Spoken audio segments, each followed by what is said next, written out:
허락하신 하나님의 말씀은 시편 4편 1절로 8절까지의 말씀입니다. 내 의의 하나님이여, 내가 부를 때에 응답하소서. 곤란 중에 나를 너그럽게 하셨사오니 내게 은혜를 베푸사 나의 기도를 들으소서. 인생들아, 어느 때까지 나의 영광을 바꾸어 욕되게 하며 헛된 일을 좋아하고 거짓을 구하려는가. 셀라. 여호와께서 자기를 위하여 경건한 자를 택하신 줄 너희가 알지어다. 내가 그를 부를 때에 여호와께서 들으시리로다. 너희는 떨며 범죄하지 말지어다. 자리에 누워 심중에 말하고 잠잠할지어다. 셀라. 의의 제사를 드리고 여호와를 의지할지어다. 여러 사람의 말이 우리에게 선을 보일 자 누구뇨 하오니 여호와여, 주의 얼굴을 들어 우리에게 비추소서. 주께서 내 마음에 두신 기쁨은 그들의 곡식과 새 포도주가 풍성할 때보다 더하나이다. 내가 평안히 눕고 자기도 하리니 나를 안전히 살게 하시는 이는 오직 여호와이시니이다. 시편은 신앙 공동체의 기도입니다. 그 속에는 기쁨과 슬픔이 있고 분노의 절규도 있고 탄식도 있습니다. 특히 시편은 불의한 사람들이 득세하는 세상에서 고통당하는 사람들의 모습을 보여줍니다. 시편은 점잖은 채 하는 우리의 가면을 사정없이 벗겨내어 우리의 있는 그대로의 모습으로 우리를 하나님 앞에 세웁니다. 그래서 시편은 우리 내면의 거울이라고 할 만합니다. 그런데 시편은 하나님 앞에 자신의 속마음을 있는 그대로 드러내 보이는 이들의 내면에서 일어나는 변화를 보여주기도 합니다. 시편은 격렬한 분노에서부터 말로 다할 수 없는 평화까지 우리의 감정의 흐름을 잘 보여주고 있습니다. 그래서 시편을 읽을 때 우리는 회의를 거친 믿음, 어둠을 거치고 난 후의 빛, 분노를 지나간 평안함을 만나게 될 수 있습니다. 오늘 허락하신 본문의 말씀인 시편 4편은 공경에 빠진 한 사람의 모습을 우리에게 보여줍니다. 그 사람의 이름은 다윗입니다. 오늘 본문인 시편 4편에는 표제어가 다윗의 시, 인도자를 따라 현악에 맞춘 노래라고 기록되어 있습니다. 그 내용으로 보아서 다윗의 시라고만 되어 있어 언제 어떤 사건 전후에 기록되었는지에 대한 설명은 나타나 있지 않습니다. 다만 여러 학자들은 시편 3편과 동일하게 압살롬이 쿠데타를 일으켰을 때에 지어진 것으로 추정하고 있습니다. 그래서 어제 묵상했던 3편과 함께 쌍을 이루어서 3편이 아침의 시편이라면 4편은 8절에 내가 평안히 눕고 자기도 하리니 라는 말씀에 근거하여 저녁의 시편이라고 불립니다. 세번역 성경은 시인의 처지를 막다른 골목이라는 말로 표현하고 있습니다. 그를 막다른 골목으로 몰아넣은 이들이 누구입니까? 개역성경 2절에서 인생들이라 번역된 단어는 사실 높은 사람들을 뜻하는 말입니다. 시인은 높은 사람들의 힘과 권위에 의해 부당하게 명예의 손상을 입은 것 같습니다. 명예란 한 개인이 가족과 친구들 그리고 사회 속에서 차지하는 지위에 대한 인정과 존경을 의미합니다. 그러니까 명예를 잃었다는 것은 그 설 자리를 잃었다는 의미이기도 합니다. 우리가 정말로 조심해야 할 것은 사람을 함부로 규정해 버리는 것입니다. 우리는 말로 다른 사람을 규정하고 그 말의 감옥 속에 그 인격을 가두어 버릴 때가 많습니다. 거짓말쟁이, 비열한 사람, 배신자, 이렇게 그를 규정하는 순간 그들은 치명적인 손상이나 피해를 입습니다. 이런 말로 누군가를 규정해버리는 순간 그가 가지고 있는 다른 좋은 가능성은 흔적 없이 사라지고 맙니다. 불의한 이들에 대하여 막다른 골목에 몰려 누구의 도움도 기대할 수 없을 때 사람들은 하늘을 바라봅니다. 도무지 받아들일 수도 납득할 수도 없는 일이 벌어질 때 사람들은 하늘도 무심하지라고 탄식합니다. 그런데 그 탄식은 의로우신 하나님께서 무너진 의를 세워달라는 하나님께 부탁하는 탄원의 시입니다. 오늘 시인은 그래서 기도합니다. 1절 말씀에 의로우신 나의 하나님, 내가 부르짖을 때에 응답하여 주십시오. 내가 공궁에 빠졌을 때 나를 막다른 길목에서 벗어나게 해주십시오. 라고 기도하고 있습니다. 우리에게도 이런 경험들이 있지 않습니까? 그런데 이런 암담한 상황, 사방이 가로막혀 한 치 앞도 보이지 않는 고독의 순간이야말로 하나님의 현존을 경험할 수 있는 절호의 기회가 되기도 합니다. 부르짖는 시인의 마음에 찾아온 것은 그 기도를 들으시는 하나님이 살아계시다는 확신이었습니다. 그 확신이 시인의 마음 가운데 절망을 평화로 바꾸어 주었습니다. 3절 하반부 말씀에 주님께서는 내가 부르짖을 때에 들어주신다라고 고백하고 있습니다. 이러한 믿음이 있기에 그는 높은 자들의 부당한 억압과 괴롭힘에 질식당하지 않을 수 있었습니다. 우리들은 어떻습니까? 우리들이 기도할 때 하나님을 어떻게 부르십니까?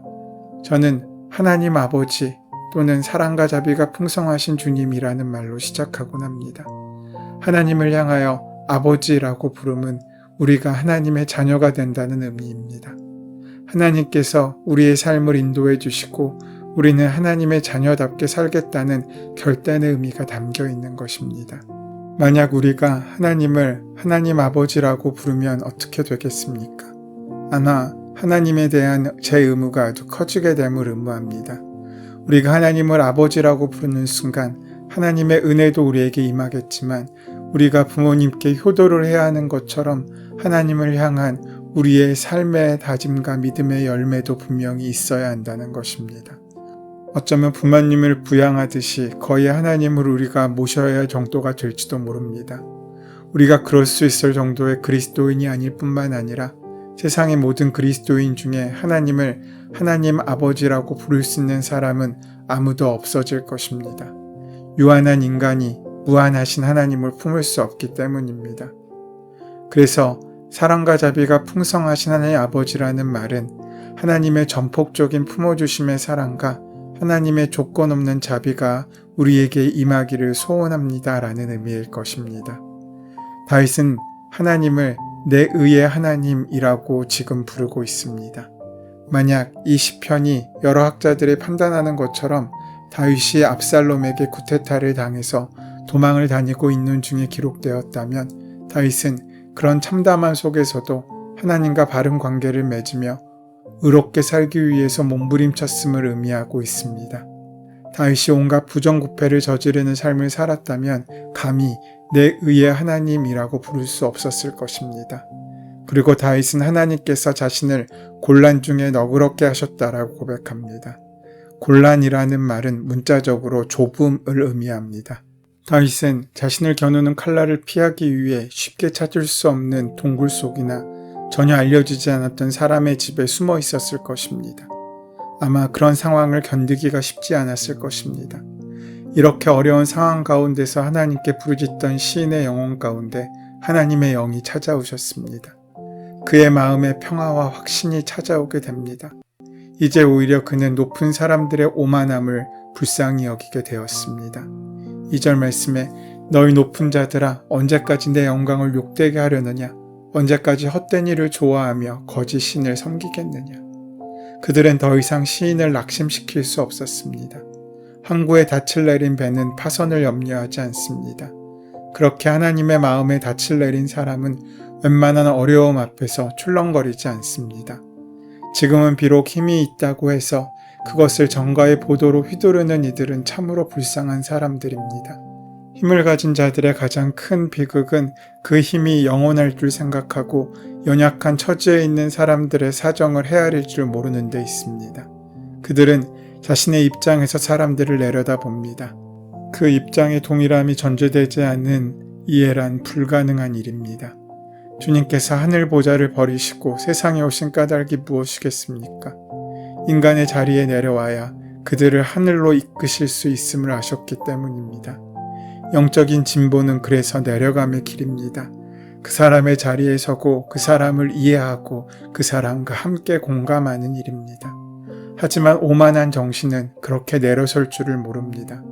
참으로 불쌍한 영혼들의 모습입니다. 시인은 이제 점잖게 그들을 타이릅니다. 분노하여도 죄는 짓지 말라. 깊이 반성하며 눈물을 흘려라. 올바른 제사를 드리고 주님을 의지하라. 불쑥 솟아오르는 분노의 감정은 어쩔 수 없다 해도 그 분노를 표출하는 순간 우리는 죄를 짓게 됩니다. 그래서 그 분노를 잘 다스릴 수 있어야 합니다. 그러기 위해서 자꾸 스스로를 돌아볼 수밖에 없습니다. 남의 허물을 찾던 그 시선을 거두어서 자신의 어둠을 볼 수 있어야 합니다. 그러면 울지 않을 수 없습니다. 우리가 바로 살려면 자꾸 하나님의 것을 하나님께 돌려드려야 합니다. 최종적인 판단은 하나님이 하시는 것입니다. 우리가 성숙해진다는 것은 다른 사람들을 쉽게 판단하고 경멸하는 일에 무능한 사람이 되는 것입니다. 그러나 살다 보면 우리는 늘 주님 안에서만 살지 못합니다. 어느 순간 주님은 우리 가까이 계신 것 같지만 다음 순간 우리는 주님이 아주 멀리 계신 것처럼 느낍니다. 신앙생활이란 자기 속에서 일어나는 의심을 극복하는 과정이기도 합니다. 하나님과 동행한다고 믿으면서도 우리는 자주 누가 우리에게 좋은 일을 보여줄 수 있을까 하며 탄식합니다. 오늘 본문의 시인처럼 말입니다. 우리는 이미 하나님의 은혜 속에 살면서 하나님이 먼 곳에 계신 것처럼 생각합니다. 살다 보면 어려운 일도 많습니다. 가끔은 벼랑 끝에 선 것처럼 아찔할 순간도 있습니다. 권태가 찾아올 때도 있습니다. 미워하는 마음과 두려움이 찾아올 때도 있습니다.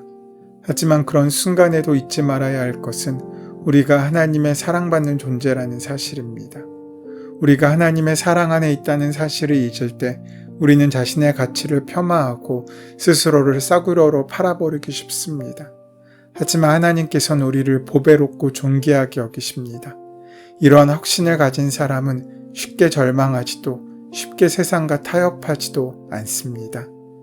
다윗이 내 의의 하나님이여 라고 고백하였다고 해서 자신의 의로움을 하나님께 내세웠던 것은 아니었습니다. 내게 은혜를 베푸사 나의 기도를 들으소서라고 하며 하나님의 자비를 구하고 있습니다. 오늘 시편이 압살롬에게 쫓길 때 쓴 것이라면 압살롬의 쿠데타는 하나님의 영광을 요기되게 하는 것일 뿐만 아니라 헛된 일이고 거짓이라고 합니다. 즉 그 일은 이루어질 수 없는 일임을 말하고 있는 것입니다. 압살롬의 이러한 행위가 아니더라도 하나님 없이 사는 인생은 그 모든 일이 하나님의 영광을 욕되게 하는 것이며 헛된 일이고 거짓일 수밖에 없습니다.